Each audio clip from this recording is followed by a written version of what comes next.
It's Kate. And Oliver Hudson. Host of the new podcast, Sibling Revelry. That's right. We started this show because, you know what? No one talks about siblings and that dynamic. The siblings, they know each other better than anybody. Yes. You know. Listen to Sibling Revelry on the iHeartRadio app, Apple Podcasts, or wherever you listen to podcasts. I'm Jacob Goldstein. I used to host Planet Money. Now I'm starting a new show. It's called What's Your Problem? Every week on What's Your Problem, entrepreneurs and engineers describe the future they're going to build once they solve a few problems. I'm talking to people trying to figure out how to do things that no one on the planet knows how to do, from creating a drone delivery business to building a car that can truly drive itself. Listen to What's Your Problem on the iHeartRadio app or wherever you get your podcasts. Episode 245, all about public service loan forgiveness with Nika Booth. Welcome to the Frugal Friends podcast, where you'll learn to save money, embrace simplicity, and live a richer life. Here are your hosts, Jen and Jill.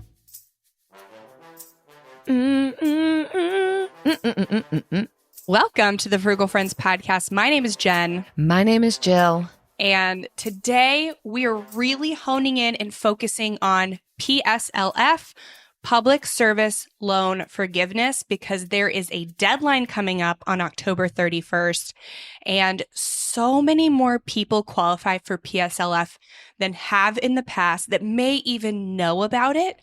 So if you even remotely think you might be able to benefit from this, or are on PSLF, or there are payments that you don't think qualify, you got to listen to this episode. If you have friends in public service, you got to listen, you got to share.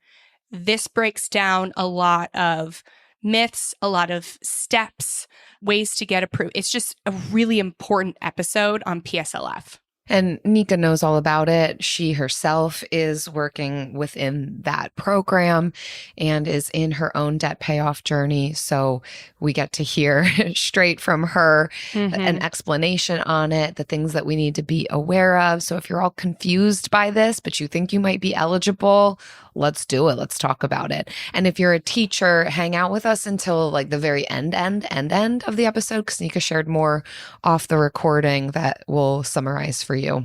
Absolutely. But first, this episode is brought to you by hearing your bill of the week. So we air every bill of the week we get, and that's a lot. And even the bill in our early days, you remember this, Jill, that just went, who dis? Yes. I love that one. Because of that, it can take a little while to hear yours, sometimes 6 months. But if you don't want to wait, we now have a way for you to skip the line by throwing money at the problem. I mean, taking us out to coffee. You don't even have to be there for the coffee. Actually, you probably won't be there for the coffee. But by joining our Patreon for $5 a month, you get priority placement for your bill of the week. And not only that, you also get a bonus member episode every month where you ask us the questions, like our first question that we got. What are Jill's favorite frugal smoothie recipes? Can't wait to talk about that one. And you'll get a free Frugal Friends bumper sticker. So if you love Frugal Friends podcast and you want extra perks from the show, then join the fun at frugalfriendspodcast.com/Patreon. Love it. What a cool, fun, low-cost way of getting more. If you want more. Absolutely. And who doesn't always want more? Aside the fact from where we're trying to teach you contentment and to reject the notion that more is better. But here, more actually is better. So if you are not super familiar with PSLF, we're not going to go into the nuts and bolts of it. So we have a few other episodes that talk about that. We've got episode 13, which is how to save on student loans, where we go into a lot of the student loan forgiveness, refinancing, paying off student loans. And then we have episode 50 with Travis Hornsby. And that's the full breadth of public service loan forgiveness as it has been for the last several years. In the last year and a half, there have been some waivers that have updated it, and that is what we're diving into in this episode. So definitely episode 13 and 50, those are good to listen to after this if you want more comprehensive knowledge. But with Nika, we're talking about the really pertinent updates that expire October 31st. And there is literally no better person to talk about them than Nika Booth. She is an award-winning debt expert, personal finance content creator. She's fire on Instagram, and she's the founder of Debt Free Gonna Be. You can find her on Instagram at Debt Free Gonna Be. So she is currently paying off her student loans. She has already paid off $80,000 of credit card and tax debt. And now she is working on getting her student loans forgiven because she has worked for the federal government for 12 years. So she's already worked so hard to pay off so much debt as a single woman. And now she's helping others to get as much loan forgiveness as possible. And through her great research, we hope you will benefit. Nika's awesome. Let's learn more from her. Nika, welcome back to the Frugal Friends. What's up? Thank you for having me again. We are so thrilled to be chatting with you. You brought so much to the table and to our listeners last time, so we couldn't not have you back again, especially to talk about such an important topic that can be so confusing and convoluted for so many. And I think you can break down these concepts in a really relatable way. So excited to get into it. Let's do it. Mm-hmm. So let's start there with the complicated, complex part of it. Can you speak to this? Like, in your estimation, how complex is student loan debt as far as terms, costs, rates, program rules, current statuses? Like, how complex would you say student loan debt is? Extremely. Like, it's absolutely ridiculous. I was in a coaching session with one of my clients not long ago, who is pursuing the Borrower Defense to Repayment program for defrauded students who's been misrepresented by their colleges and universities. And there are 14 different repayment plans. 14. That's a lot. That's just with repayment plans. Exactly.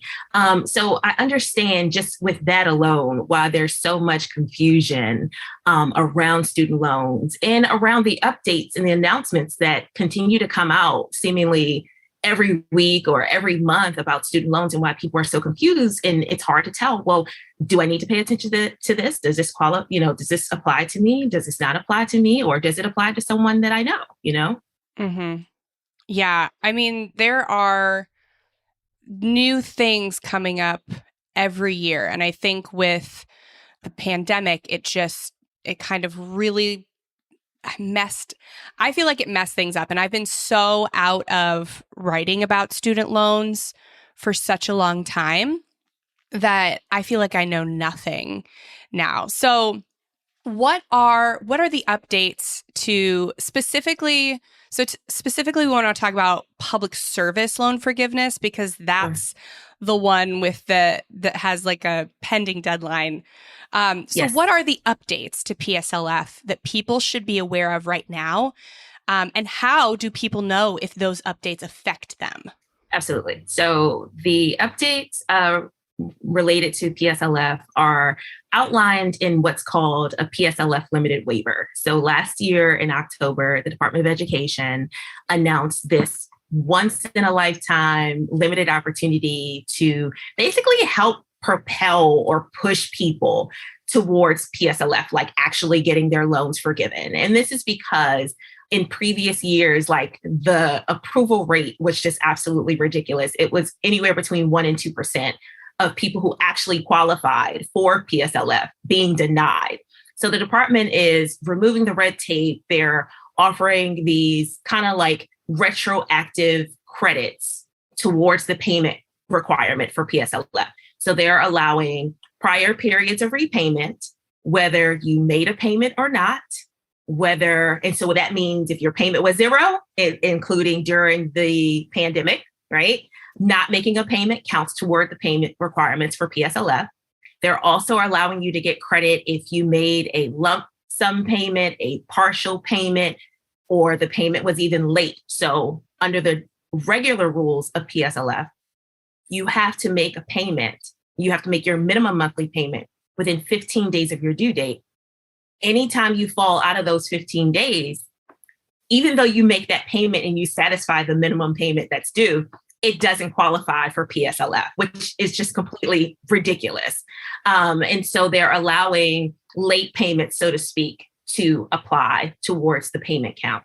In addition to that, they're also allowing periods of forbearance, which is a game changer. And this wasn't originally included in the PSLF waiver. This was something that came out later. Actually, I think it came out this year. But they're allowing a minimum of 12 months in forbearance to count towards the payment requirement, in addition up to 3 months. So, no more than 36 months. So it's a 12-month minimum, no more than 3-year maximum. Okay. In addition to that, they're also allowing periods of deferment, any deferment, military deferment, but not in-school deferment, to also count towards the payment requirement for PSLF. Wow. It sounds like so that's big. Extra it benefits. It's huge. Yeah. Absolutely. Absolutely. Yeah. And there's one more thing. Let's say you're still working or you're no longer working in public service, but you had years in public service, you were denied for PSLF. They're re-reviewing and almost automatically giving people forgiveness for their time spent. Even if you made payments that qualify for PSLF, but consolidated, they're also allowing you to get payment credit for that. And it's crazy because shortly after that announcement was made in October of last year, I had a coworker who said, all right, I'm going to put my payment in. He had been in federal service for over 10 years. This man received checks from the Department of Treasury, just money back as a refund for overpayment with, because he met the employer, qualification. That's the one thing that hasn't changed under the waiver, though. You still have to have employment for a public service organization. Mm-hmm. Okay. Under PSLF. Mm-hmm. Yes. Yeah. And the 10-year mark is still. And it's, Okay. It's still, absolutely. Yeah. It has to be 120 payments, but they don't have to be consecutive payments. That's helpful. So it could be more than 10 years for people. So if somebody has left one of these, they find out, previous employment is applicable, then how do they go about getting that verified? Or what if the nonprofit, or even our friend worked at a charter school that no longer exists anymore? Like, is there a way for them to get credit for that? Yeah, and that's the tricky part. So I haven't had that experience or dealt with anyone who couldn't get a signature. But what I have seen in my research is that you can actually certify your own employment. They just make, yes. So you would do the same thing. So you would utilize the form. It's called it's called PSLF or temporary expanded PSLF. It's the same application or a form that you would use to certify your employment. So you would just follow the steps along the application. You would, input your own personal information and then your dates of employment. And then you would actually sign it both as the borrower and the person who certified. Now, I'm not saying that everyone should be going out here to certify, being their own qualifying employer on their certification form. But if you find that you can't find a coworker or anyone in your organization to sign, you can sign if you're the, say, only person who's available to actually certify your employment. But be prepared, because the Department of Education will ask for additional information or documentation to help verify that this was something that took place. Yeah, surely. And if you have like a tax return with that on there too. Yeah, that's fantastic. Yeah. That's fantastic to know. And so when are the deadlines for people to fulfill these new updates? Yesterday. No. It's October 31st. It's October 31st. And I just want people to kind of, maintain their expectations or manage their expectations, because there is a lot that is taking place within the Department of Education. They are still moving borrowers from FedLoan, who once was the only servicer for PSLF, who is now, they are now moving borrowers to Mohila, the last little bit, because I'm in that group. There's a lot going on, and there are other changes outside of PSLF that are taking place. So when you submit your paperwork before October 31st, it is going to take some time for you to receive that initial letter that says that they've received your information, and even more time before you actually get the next letter that talks about these are your payment counts to date, and reminding you to make sure you certify your employment on a yearly basis so that they can keep counting your payments towards PSLF. Wow, that's great. What have you seen, Nika, regarding some of the most common reasons that people would get rejected for PSLF? Yeah. First and foremost is not actually working for a qualifying employer. So, for example, you would think people in public service roles such as doctors or nurses or even law enforcement would automatically qualify for public service loan forgiveness because they're in public service. But it's not the role that qualifies you. It's the organization that qualifies you. So it's possible to be working in public service, but be working for a for-profit organization, which wouldn't qualify for PSLF. So unfortunately, I've seen people not utilize the PSLF help tool on studentaid.gov or the new employer search tool that they have where you can actually search. They've expanded this database, and it's way better than what it was in years prior. People aren't using that to help them determine whether or not they qualify for their employer qualifies for PSLF. And they're not asking their employer, hey, what's our tax status? Does the IRS consider us to be a not-for-profit organization? And so that's the number one thing. So people have been submitting applications assuming they qualify, and then they don't. And they're getting that rejection letter. The other common reason that I've seen a lot of people be so upset about this, and it's trivial, but I also understand. When you are signing your form, there are two places to sign. The person who is certifying your employment, which is usually someone who works at your organization, and then you, the borrower, have to sign. Well, as Jen said, COVID kind of changed things, right? So a lot of people are remote. There's no going into an office for a lot of people, but the signatures have to be wet signatures. So they have to be actually drawn on. They cannot be typed. You can find these fonts that kind of look like their signatures. You can't string your name together with that font and assume that it's going to be okay. And it can't be like a digital stamp or like a signature certificate. Like a lot of people who work in public service also work in these organizations where they have digital signatures built into their daily work that they do. That is a no-go. You will get rejected. And actually, I was one who got rejected when I submitted right after the waiver was announced, because I work for the federal government. We use digital signatures all the time, and that they're considered legit, right? Yeah. You have to type in this code and everything in order to apply your digital signature.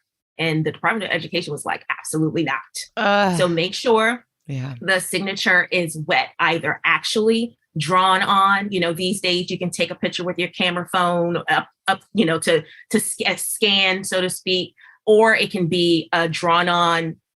It can be the signature can be on a piece of paper that's been uploaded and then placed in the signature place, but it just cannot be any type of stamp or typed signature. So bizarre. Yeah. That is something I would have never thought about. Of course, yes, I'm going to check my organization, make sure it's got the right tax status. I would never think that you could not use a digital signature. Would not have crossed my mind. This year, 2022. Exactly. 2022. What has transpired and where we are with technology. Absolutely. But that's super helpful. I could see that being a barrier for people, and just all of these things to check off and know and research. And you're certainly breaking it down and helping us understand it more. But would you say it's worth it, Nika, to kind of understand this, to do the thing, to be calling, getting wet signatures with the potential of rejection? Is it worth it? It's worth it. It's worth it more now than it was before. Like I said, the approval rate was absolutely grim. This, politics aside, every administration has its thing, but this administration has the right people in place to help get borrowers out of student loan debt one way or another. And what we noticed up until this point, they're really using existing programs, existing legislature to try to push people closer to forgiveness. So I definitely think it's worth it. Listen, I actually stopped certifying my employment because of how grim their approval rates were. I've been in public service for 12 years now, and I am probably a year or less away from having my loans forgiven because of this waiver. Wow. It's absolutely worth it. Even if you submit your application and you won't have 120 qualifying payments, that's fine. If you're still in public service and you don't see yourself leaving at least anytime soon, take advantage of this waiver. This waiver has the potential. I mean, it's changing lives. It already has changed lives. So I absolutely think it's worth pursuing. This might be a silly question or already embedded in what you've said. I don't know much about PSLF. Sure. But if I were a person in year 6, 7, 8, 9 of working in public service, are you saying I could go, if I had not done any of the paperwork up till that point, could I go back and verify my employment and do all the paperwork now and have the previous 6, 7, 8, 9 years count towards the 10-year requirement? Absolutely. Okay. You sure can. Wow. And the one thing I do want to just point out, though, is that in my case, I've had the same employer. So certifying has been easy. I can certify, those 12 years for one employer. But if you've had multiple qualifying employers through whatever time that you've been in public service, you do need a form for each of those employers. Okay. That would be the only, and a wet signature. A wet signature. So you're going to need to find a fax machine and a copy machine. Yeah. I mean, well, here's the cool thing. They even have online fax machines now. So they do. They do. Like, technology is insane these days, So there's a lot that you can still do without having to physically leave your home, which I couldn't imagine. I mean, talk about a barrier. If you actually had to leave your home to get somebody to sign a form and then go to Kinko's or something to fax something. I don't leave my home anymore. No. For what? Yeah. I do whenever I need to fax the IRS something. I do go to Staples. Absolutely. Just because I don't trust anything when it comes to the IRS. Fax the IRS things? Mm-hmm. Oh, you have to. You either mail it or fax it. Okay, That's the only way you get I mailed my IRS. recent thing to the IRS. Yeah. Yeah, I don't trust the mail even with the IRS. Yeah. It's the IRS I don't trust. Anyways. Okay, so let's recap the updates that people should be aware of. So it's the 12 to 36 months of forbearance. You got it. Minimum 12 months of forbearance, correct? Okay. Yes, cumulative 36 months. Okay. Deferment, does that have a minimum maximum? Nope. Okay. It's the same. It's the same min max as the forbearance, except for in-school deferment. In-school deferment does not apply. So that is if you are, let's say you have loans already and you're pursuing a graduate degree and your loans are in deferment because you're enrolled in school at least half time, that period of time does not count. Okay. Late payments. And are people able to see which payments are late in their loan servicer website? So that's the tricky part about that. Okay. All right. And don't forget where you are so that we can come back to the update. So for people who have had Fed loan or MOHELA, it'll be easier to keep track of your PSLF progress. And those dashboards, they actually break down your loan details like most servicers, like all servicers do. But you can also see which payments are qualifying, which payments are eligible, and we can talk about the difference between the two. And then when you were in these things, like, so when you were in forbearance or when you were in deferment, and you can see the type of forbearance and deferment you were in. And so you can keep track of, they've got these progress bars that you can see, like you can, like a great snapshot to be able to see, okay, out of 120 payments, I have 100 or whatever the case may be. Unfortunately, it's different when FedLoan or Mohila are not your loan servicer, you're basically waiting on a letter.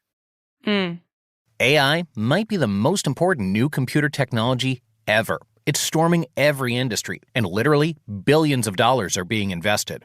So buckle up. The problem is that AI needs a lot of speed and processing power. So how do you compete without costs spiraling out of control? It's time to upgrade to the next generation of the cloud, Oracle Cloud Infrastructure, or OCI. OCI is a single platform for your infrastructure, database, application development, and AI needs. OCI has 4 to 8 times the bandwidth of other clouds, offers one consistent price instead of variable regional pricing. And of course, nobody does data better than Oracle. So now you can train your AI models at twice the speed and less than half the cost of other clouds. If you want to do more and spend less, like Uber, 8x8, and Databricks Mosaic, take a free test drive of OCI at oracle.com/strategic. That's oracle.com/strategic. oracle.com/strategic. Discover the heartwarming and hilarious world of sibling connections on Sibling Revelry with Kate Hudson and Oliver Hudson. You might be asking yourself, what is sibling revelry? Yeah, well, we just made it up. They'll have some laughs and maybe inspire some people along the way with universal tales of what it's like to grow up with brothers and sisters. We're full-blood siblings, the only full-blood sibling. In our family. Well, not in the world. I mean... No, in the whole world. That's just it. Like, no one... Dive into family tales and explore the human mind with guests like Joel and Benji Madden. And it's fun because we've decided to open it up, to really like all kinds of different siblings. And it's going to be an awesome season. It's more than a podcast. It's a celebration of the ties that bind us. Listen to Sibling Revelry with Kate Hudson and Oliver Hudson on the iHeartRadio app, Apple Podcasts, or wherever you get your podcasts. So like I had Navient. Okay. So Navient would have to send me a letter and tell me which payments are late? Your letter would not come from Navient. Your letter would come from the public service loan for the PSLF loan service administrator. So in this case, it would be Mohila now. Okay. That's who would get that who would give you that information. So it's even more important to do this as soon as possible because you're going to need a letter too. Absolutely. Absolutely. Now, to go back and answer your question, Navient may actually, you will be able to see if you paid a payment late, but I don't think if they would capture it as PSLF late payment. Yeah. It would just be your general payment. But hopefully everyone was on FedLoan anyways, because that was the only servicer. That was the only servicer. Okay. Yeah, but not everyone was. So unfortunately, they were waiting. Yeah. They were waiting. And there's some people are still waiting because not everyone under PSLF went to Mohila, unfortunately. Okay. Yeah. So ideally, best case scenario world, you were on FedLoan and FedLoan should tell you if a payment is, you said eligible or qualifying. So, okay. Yeah. What's the difference? Again, like Jill, we were already talking about how confusing all of this is. So and now it's complex. And so now they've got these different terms, even within the public service loan forgiveness program. So a qualifying payment is a payment that has been counted towards your 120 payment requirement. Okay. An eligible payment is a payment that can become qualifying. Like it meets all these other criteria. It was on time or under the waiver. It doesn't matter if it was on time or not. And I think I forgot something else, honestly, but I'll come back to that. But what the eligible payment is missing is your qualifying employer certification. It's that wet signature. That wet signature. So under PSLF, you have to make these qualifying payments. But you also have to yearly recertify your employment to ensure that you are still working for a qualified employer in order for those payments to count. So oftentimes what borrowers will see is that they've got a qualifying payment count of one thing, but an eligible payment count of another. And they're just waiting to get updated employer information to be able to make those eligible payments qualifying. Bingo. All right. So we're looking for the word qualified. We're looking for the word qualify. Now, you have if you have Mohila and within your dashboard, you see eligible payments, and they're waiting for your employer certification and you have not submitted this form, submit it. Yesterday. Can I go back to the other thing that I forgot under the waiver? Yeah. And this is key too, because this is something that I was able to benefit from. So under the regular rules of PSLF, you have to be in a specific repayment plan. You have to be in an income-driven repayment plan. And if you're not, then again, that payment also does not count towards PSLF. Under the waiver, you can be under any repayment plan. Ooh. Any. So when I was talking about exactly. So when I was talking about me not certifying my employment for years because of the approval rate, I essentially kind of dropped out of PSLF because the repayment plans that I needed to be in for PSLF, I couldn't afford them. So I had to go to the repayment plan that I could afford, because if I had to stick with their repayment plan, my payment was $1,000+ a month. I couldn't afford that at the time. That's so yes, crazy. This is a game changer. Income-driven repayment, you think it would be the most affordable. Exactly. Wow. And I'm sure you are not the only one that could not afford to do PSLF. Oh, absolutely. Yeah. That's insane. Like intentionally I never difficult. thought about that. Yeah. That's gosh. That's what I mean. Okay, that's helpful. Yeah. So take the opportunity. I've been talking about this. You've seen it. I've been talking about this ad nauseum. Take the opportunity. Get your certification form in by October 31st. You just never know. You at least this is basically free, I don't want to say it's free money or, free credit, but essentially it is. Yeah. Especially if you weren't making a payment at all. Yeah. I mean, not without costing you something. You're working in public service for 10 years making payments. Yeah.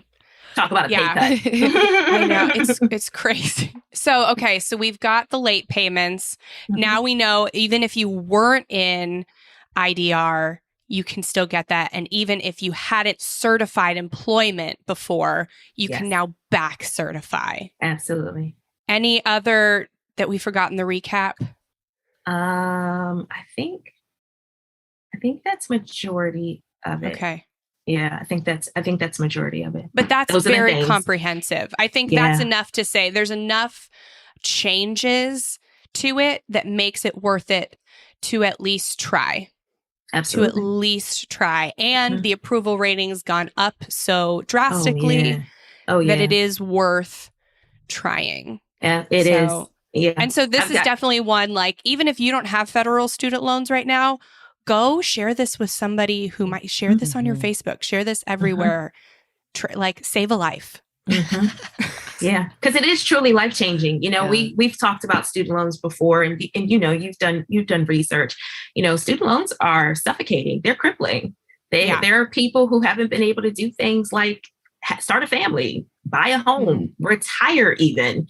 So, this has an opportunity, as well as the other changes that are coming to student loans, have the opportunity to really give people that leg up that they need to be able to do regular human things. Yeah, absolutely. All right. So I have one more question for you. And it's about the new student loan forgiveness plan. How does that interact with PSLF? Well, it does and it doesn't. They're independent programs, right? So if you qualify for both, you get both.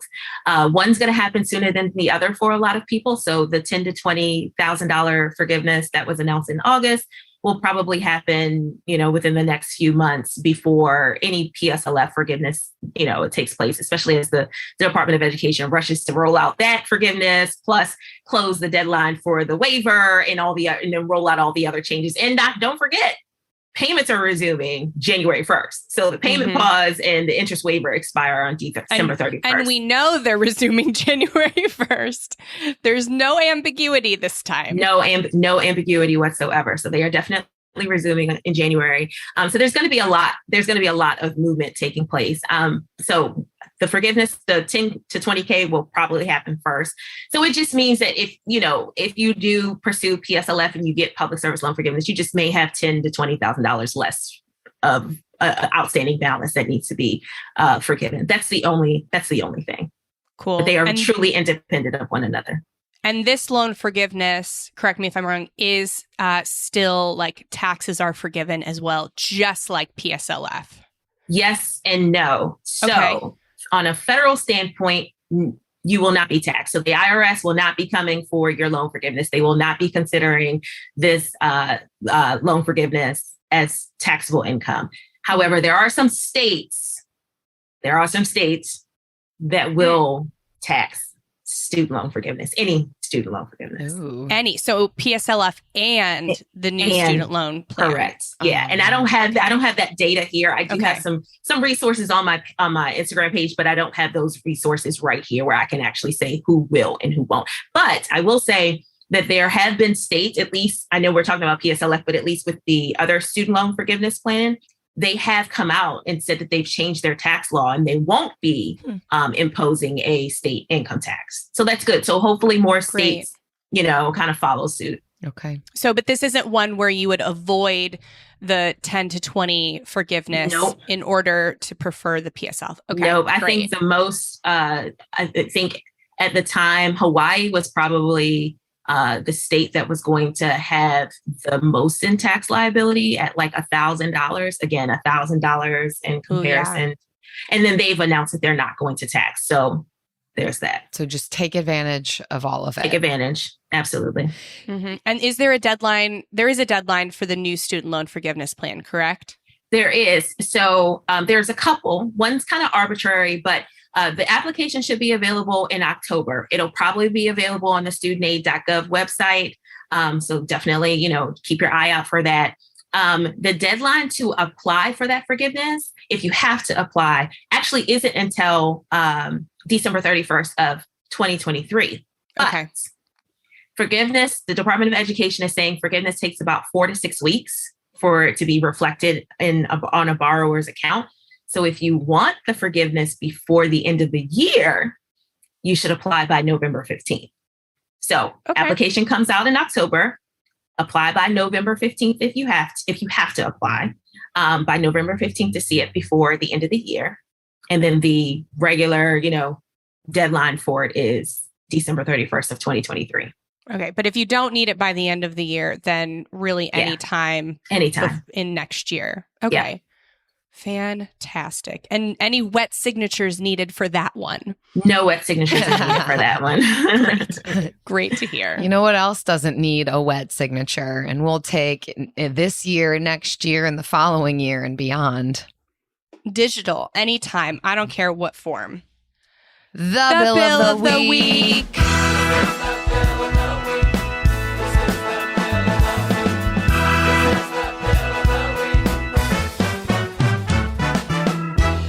Right. It's time for the best minute of your entire week. Maybe a baby was born and his name is William. Maybe you paid off your mortgage. Maybe your car died and you're happy to not have to pay that bill anymore. Duck Bills, Buffalo Bills, Bill Clinton. This is the bill of the week. Nika, every week we invite our listeners, our guests to share with us their bill of the week. And we would love to hear yours. Oh, okay, cool. So my bill of the week is a medical bill.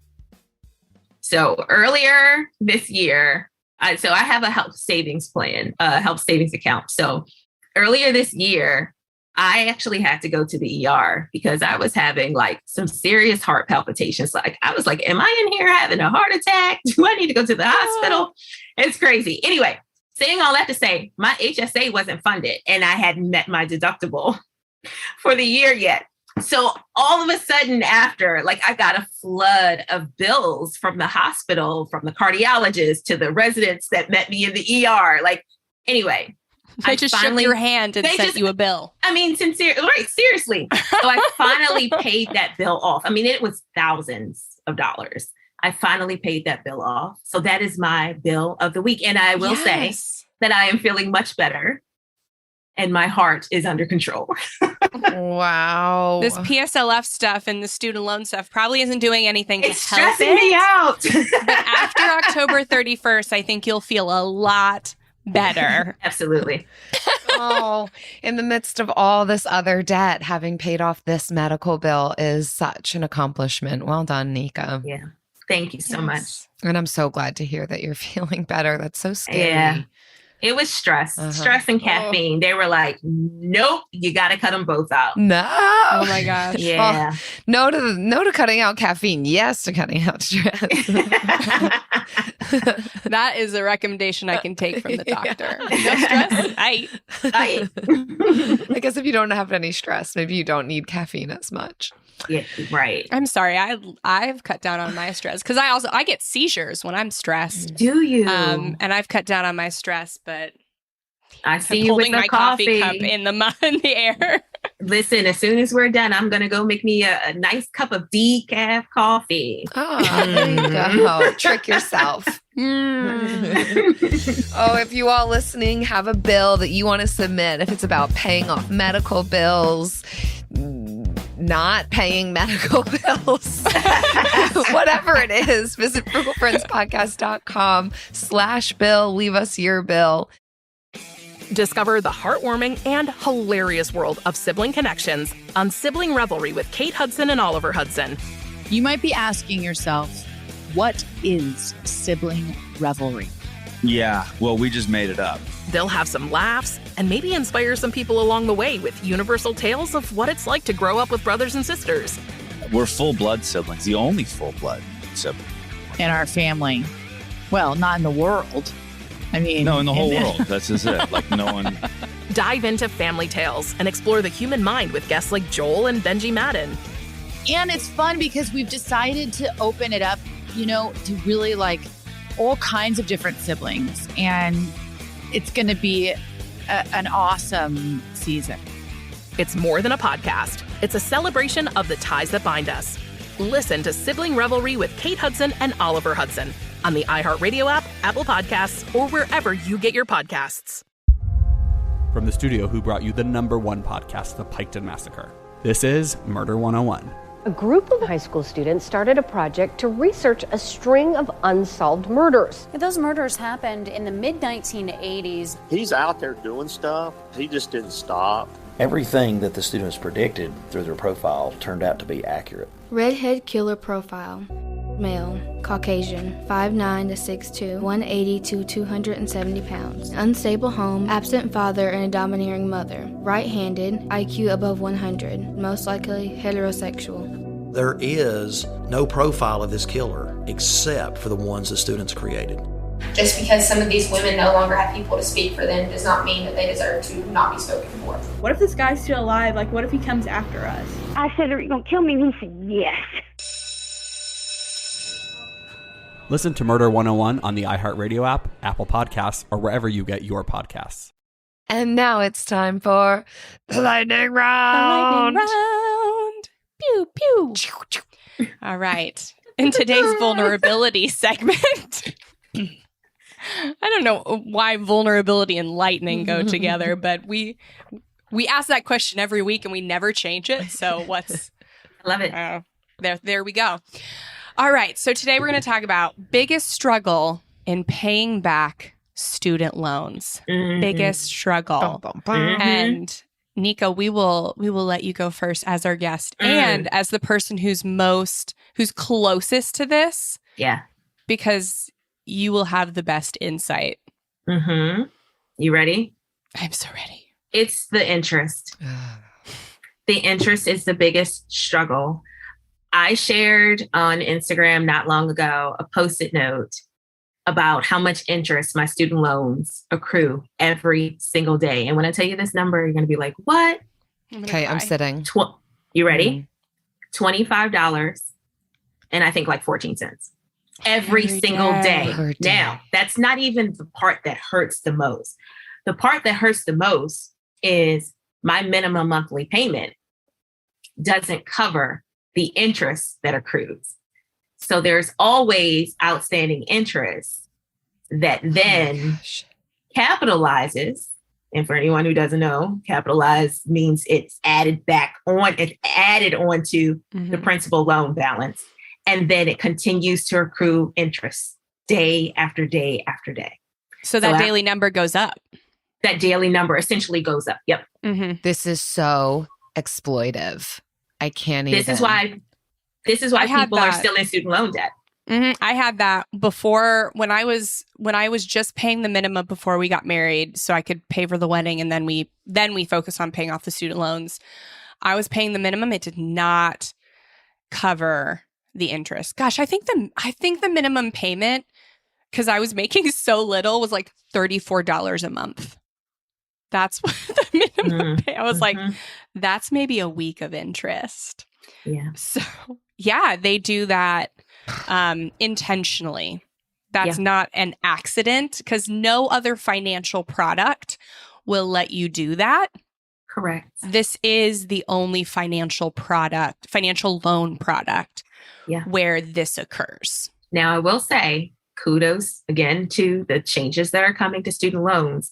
Part of the new rule that's going to be implemented in July of next year is actually going to limit interest capitalization events. So if you come in and out of forbearance, that's typically when your interest is capitalized, or once you come out of school, they're going to minimize that amount. So that is also going to be another game changer that's going to help people tackle their student loan principal faster and more effectively than being, basically covered and suffocating in all of this interest, where your payment only knocks off $1 or some change off of your principal every time you make a payment. Yeah. And unfortunately, that's thanks to the exploitative practices of former loan servicers that would encourage people to go into forbearance and deferment to increase the life cycle of that person's debt. And keeping them as a customer, essentially. They were very much profit over people. Absolutely. Yeah. Yeah. So, but thankfully it's changing. So future borrowers don't have to go through that. Yeah. But yeah, it was very exploitative. And it's things where you're like, of course I won't take out a payday loan. I know that that's a bad financial choice, while the same practices are being taken out on our normal young people. So really looking forward to change in the student loan space. Same. For sure. Yeah. Yeah. Yeah. And thanks for letting us know what's available to us in the midst of you're welcome. Yeah. this overwhelm and injustice. It's so angering. Absolutely. Yeah. All right, Jill. Okay. You go. What was your biggest My struggle? biggest struggle was patience, my own self, being patient in the process. Once I felt the weight of it and was making efforts to pay it back, I felt the weight of it and I just wanted it gone. I think many people can relate to that. And even hearing you, Nika, share about the interest, it's so heavy and oppressive and debilitating.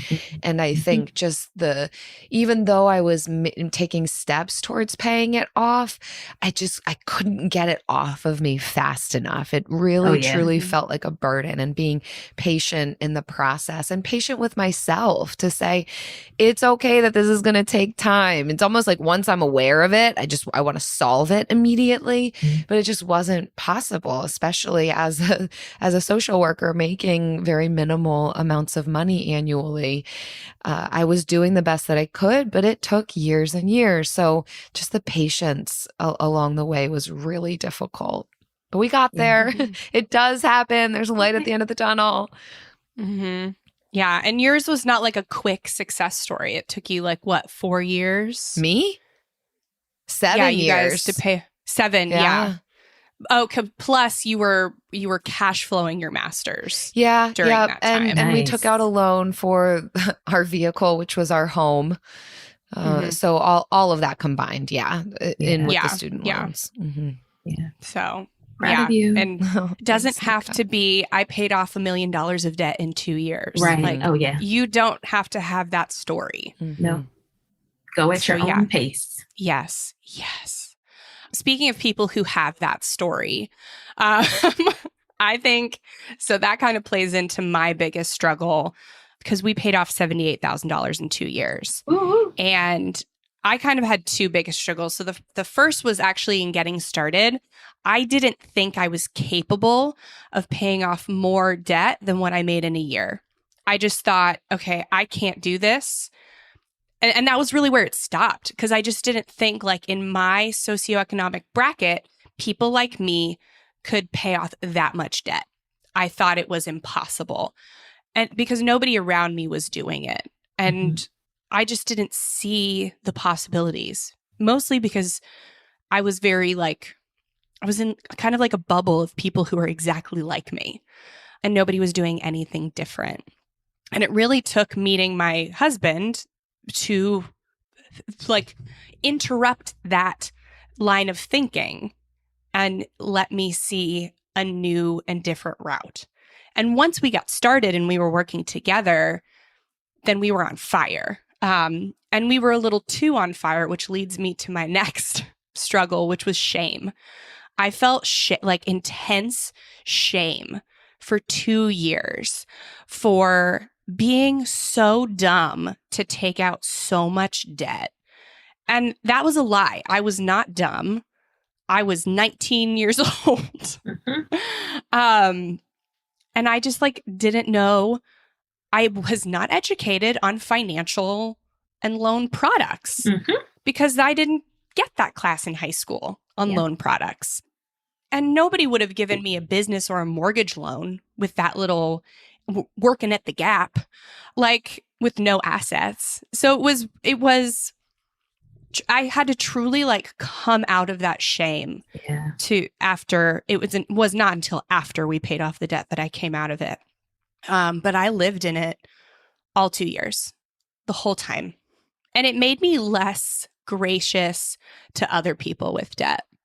That because so it didn't just affect me and how I felt miserable, but I judged other people, and that I regret as well. So those were the biggest struggles for me. I appreciate your honesty, Jen. Hopefully that'll be helpful for others to reject the shame, because it can come internally as well as externally. There's a lot of opinions out there about student loan forgiveness, primarily from people who never had student loans. Isn't that unique? Placing that or that shame. have paid off their student loans, which is worse, I think. Or that went to college and the tuition was way less than it is today. Yeah. You're so if you've got student loans and you're looking for forgiveness and you want forgiveness, that's your journey. Like the rest of us can shut up. That's how I feel about it. So just shame in general is never the best, most beneficial motivator. So even if others are shaming us, I hope that your story, Jen, can help others to recognize what to reject, what to lean into, because it's not beneficial for us or those around us if we are utilizing and accepting shame as part of the motivator in this process. It's my judgment came from my own insecurity and guilt and shame. So know that if you're feeling like the subject of somebody's judgment, that's I can't guarantee that's where it's coming from, but it most likely is. So it's not your fault or your story. Well, for those who want additional help in this journey and more helpful knowledge on student loan forgiveness, other debt-free information, Nika, where can they get more from you? On the gram, you can connect with me, follow me on Instagram at debtfreegonna-be. That is where I live. You gonna be after all this. I can't wait comes through for celebration when that happens. Absolutely. I'll be ready with my popper, my confetti popper and everything. Oh yeah, I can't wait. I've been envisioning this day for a long time, either through PSLF or tackling my loans on my own. That was originally the plan once I became credit card debt free, and then the waiver came out, and I'm like, oh my goodness. If I'm reading this right and I understand this right, I'm going to be rid of my student loans. Soon. So, celebrating you and cheering you on, Nika. Thank you. Thank you, friends. All right. Well, follow Nika's journey at debtfreegonna-be on Instagram, and can't wait to have you back on to celebrate. I can't wait.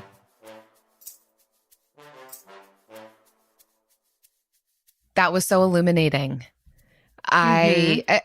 So for you and I think we kind of touched on this in the episode. We are debt-free. So, of course, we're not fully diving into all of these loan forgiveness programs personally, but we recognize that many of our listeners are, and this could benefit them. But even from an outsider who helps people to pay off debt and understand the resources that are available, this was super helpful for me. And anytime we can have somebody just break down some of the complexities, explain it in a simpler way, I enjoy that. And I think Nika was perfect for that. It really helped me understand what's on the table right now. What should people be paying attention to? And yeah, I imagine that for anyone who is eligible for PSLF, this is super relevant. Yeah. And with our episodes, we always think of one person that we're really trying to help as best as possible. Like with our breadth of episodes, we're trying to help as many people as possible, but each episode we want to help one person as much as possible. And I told Nika this before we started recording. I was like, this episode is for my friend Jessica, our friend Jessica, who is a teacher, who's on PSLF, but has some payments that she thinks don't qualify. And I think they have to qualify. And so this is, this is for her. And so after we got off the recording, she had a few more ideas for our friend Jessica, the teacher. And so there's something also, if you are a teacher, called teacher loan forgiveness, and that's a 5-year program. And previously, you could not overlap those 5 years that qualified for the teacher loan forgiveness. You could not overlap those with qualifying payments for PSLF. Now, under the waiver, all 5 years of those payments count for PSLF. So if you took advantage of that program or want to take advantage of that program, but we're choosing between the two, you no longer have to choose between them. You can use both. She mentioned anything else, Jill? No, that's what I remember. Just looking into, if you are a teacher, looking into teacher loan forgiveness in addition to PSLF, you could do both at the same time, which, gosh, if you're a teacher, I mean, take the next day of school off and fill out this paperwork. And every teacher's like, no, it's going to be harder for me to take the day off than it would for me to just stay up all night and do the paperwork. Because that's what Jessica says. Yes, get on it though. But yes, I mean, even if you don't think your payments qualify or you can't find, like our friend Jessica, she worked at a charter school. That charter school doesn't even exist anymore. She has nowhere to go to get a signature. Self-certify, have as much proof that you actually worked there as possible for when they come question you, and just try. I hope that's what we're getting at is however you feel about forgiveness, just go for it. Just try. And if I can go back to what Nika said, it's worth it. This is a lot of, yes, it's work. It's extra work. It's paperwork. It's figuring things out. None of us love that. It's life admin. But if you get thousands of dollars knocked off of what you owe, how amazing. So yeah, it's worth it. Take Nika's word for it. Amen. All right, everyone. Thank you so much for listening. As you all know, you've been listening to us. You know, we've got a private community where we do monthly money challenges. There's accountability groups there. There's even more community. And we want to congratulate one of our members for a recent win. Debbie shared with us, when I decluttered my PJ, bras, etc., the storage space went from 2 drawers to 1. Woo-hoo! Just purchased some new items in this category, and because they won't fit in the new smaller space, I did what I always promised myself I will do, but didn't. 1 in, 1 out. Yes, that's Debbie. my girl, Debbie. Well done with always your new rule. Yes. Way to stick to it, too. Yeah, we recently get them. Did that declutter challenge, which, as we all know, when we declutter, it's not just about the stuff. We come across new learnings about ourselves. We can see financial benefits. So that was a fun, recent, actual tangible challenge that we did. And congrats, Debbie. Thanks, everyone, for listening. If you want to check out our monthly challenge community, head to frugalfriendspodcast.com/club to see what challenge we have coming up next. We'd love to have you join us. It's a lot of fun. We'll see you next time. And again, share this episode with whoever you think might benefit from it, and fill out that PSLF waiver stuff yesterday. Bye. Frugal Friends is produced by Eric Siriani.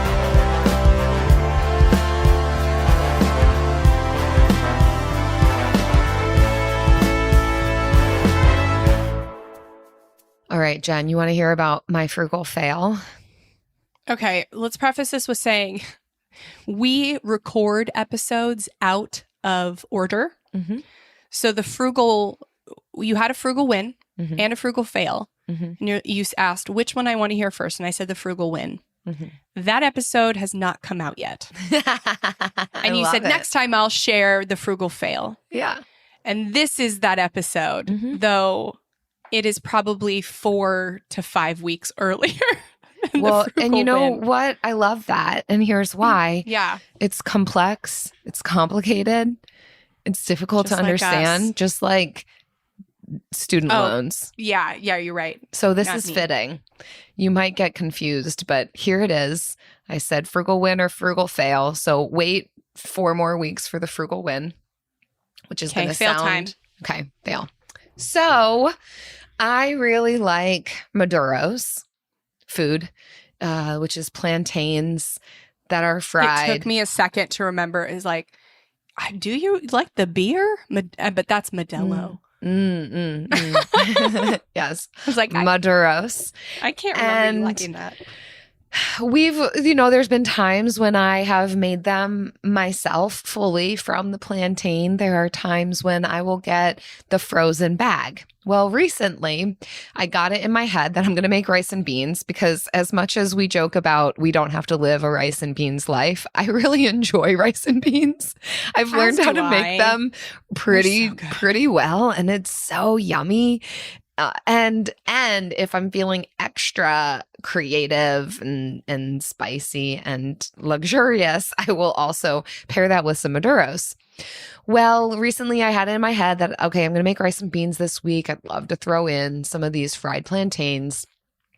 And I'm going to make it from plantains, real plantains from the produce section. Got the plantains. I'm like, I'm being so good. I'm being so frugal. Got the plantains so inexpensively. I'm going to make it myself.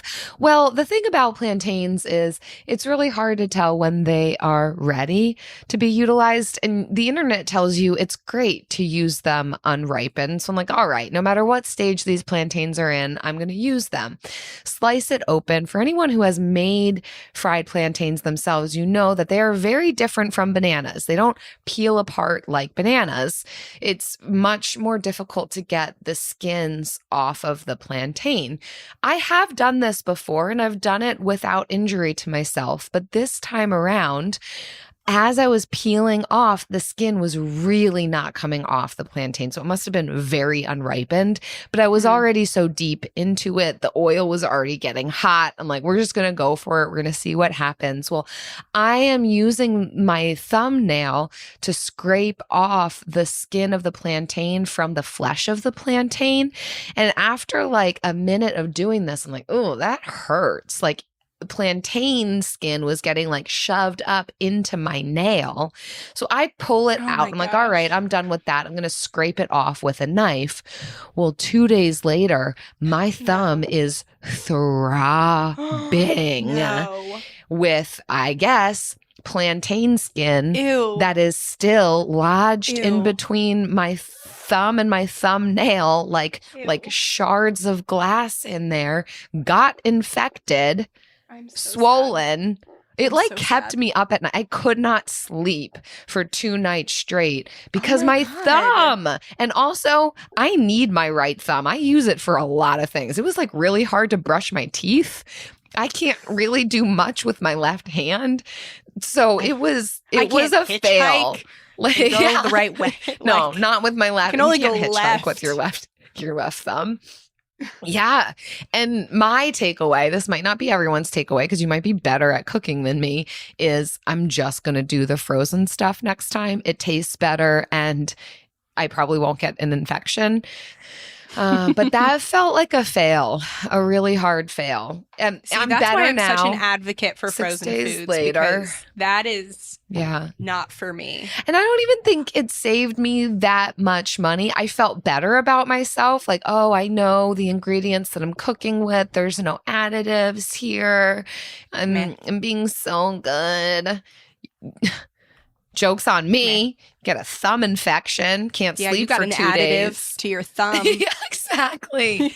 Oh, it was so rough. Oh Frugal my gosh. fail. I'm so sorry that happened to you.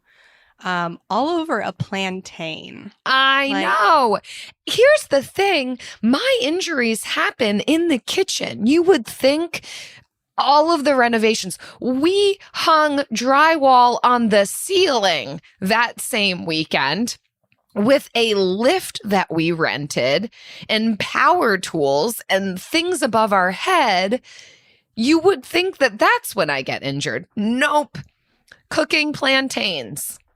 Safety is a much larger concern there. And Eric knows what he's doing.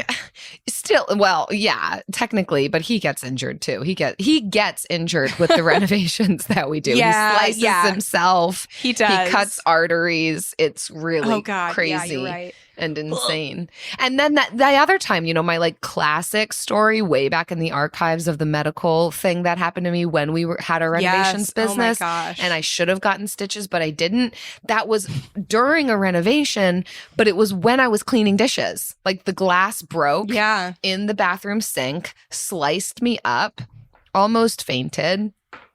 Wow. Did my own stitching with super glue.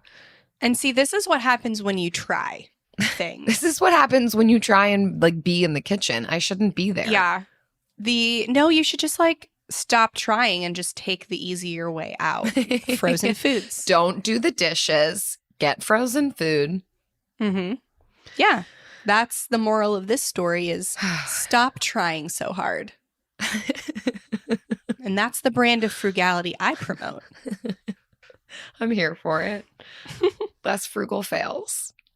Yeah. Bye. Discover the heartwarming and hilarious world of sibling connections on Sibling Revelry with Kate Hudson and Oliver Hudson. Dive into family tales, explore the human mind, and laugh with guests like Joel and Benji Madden.